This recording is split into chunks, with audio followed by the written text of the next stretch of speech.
ఈరోజు మనం కేటీఆర్ గారి చేతుల మీదుగా 2026 సంవత్సరం క్యాలెండర్ను ఆవిష్కరించుకోవడం జరిగింది. ఈ సందర్భంగా ఒక్కసారి గతాన్ని గనక స్మరించుకుంటే, సింహావలోకనం చేసుకుంటే, మన నాయకుడైనటువంటి కేసీఆర్ గారు 2001 సంవత్సరంలో ఒక చారిత్రక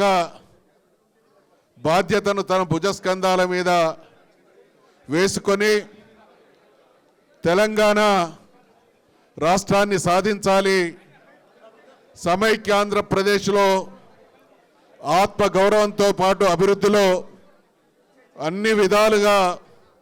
అణిచివేతకు, అన్యాయానికి, అవమానానికి గురైనటువంటి ఈ జాతిని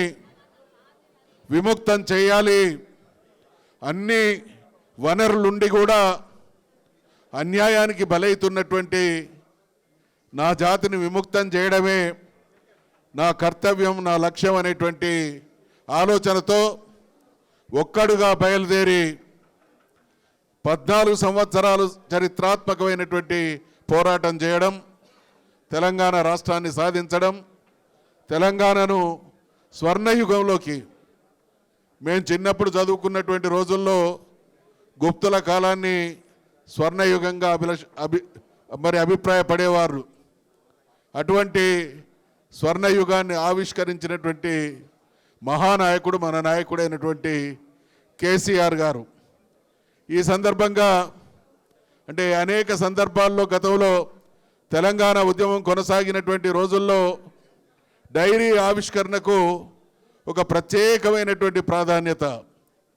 ఉద్యమ ప్రస్థానంలో ఈ డైరీల ఆవిష్కరణ కూడా ఒక అద్భుతమైనటువంటి పాత్ర పోషించినటువంటి విషయాన్ని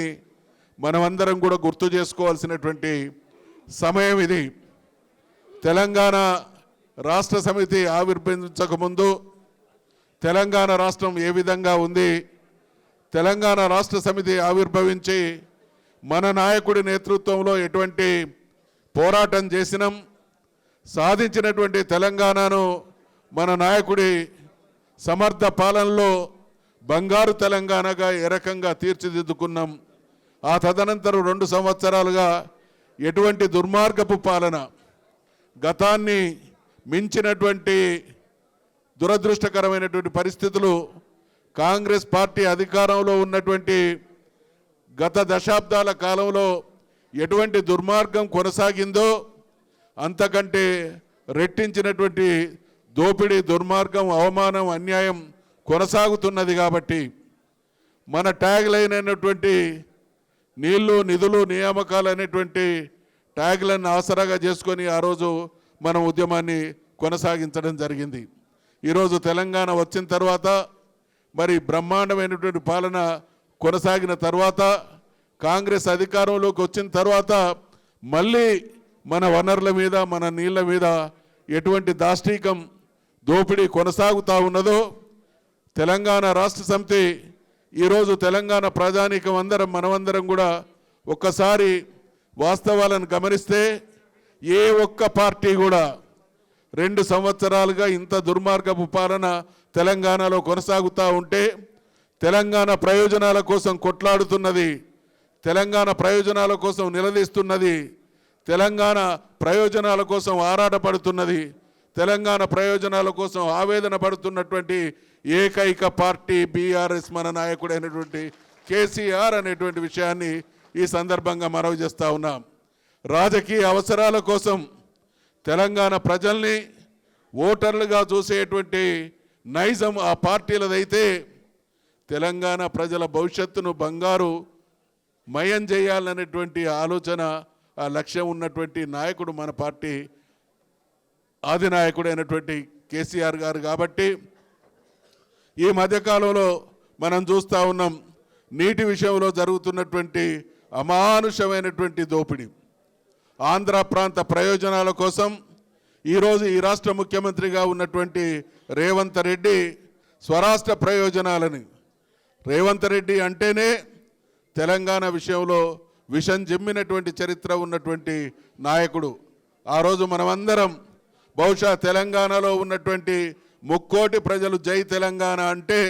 తెలంగాణ అనని 1-2 వ్యక్తులలో రేవంత్ రెడ్డి ఒకడు అనేటువంటి విషయాన్ని ఈ సందర్భంగా గుర్తు చేస్తూ ఉన్నాం. అందుకనే తెలంగాణ అంటే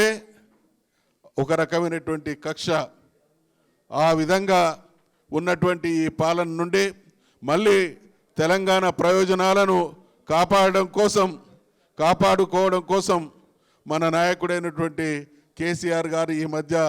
ఆలోచిస్తున్నటువంటి విధానాలన్నీ కూడా మనం గమనిస్తున్నాం. కాబట్టి మన నాయకుడు ఏ పిలుపిచ్చినా రాష్ట్ర ప్రయోజనాల కోసం ఆకాంక్షించి చేసేటువంటి ఏ కార్యక్రమంలోనైనా గతంలో తెలంగాణ ఉద్యమ సమయంలో ఎటువంటి పాత్రను మనమందరం పోషించినామో అటువంటి పాత్రను పోషించడానికి పునరంకితం కావలసినటువంటి సందర్భం ఇది అని 2026 సంవత్సరం మరొక్కసారి చరిత్రలో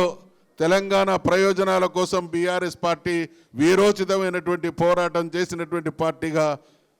సుస్థిర స్థానాన్ని సంపాదించుకునే విధంగా ఈ క్యాలెండర్ను మనం సద్వినియోగం చేసుకోవాలనేటువంటి విషయాన్ని మనవి చేస్తూ ఈ కార్యక్రమాన్ని జయప్రదం చేయడానికి తరలివచ్చినటువంటి శ్రేణులందరికీ మరొక్కసారి హృదయపూర్వకమైనటువంటి అభినందనలు, ధన్యవాదాలు, నూతన సంవత్సర శుభాకాంక్షలు.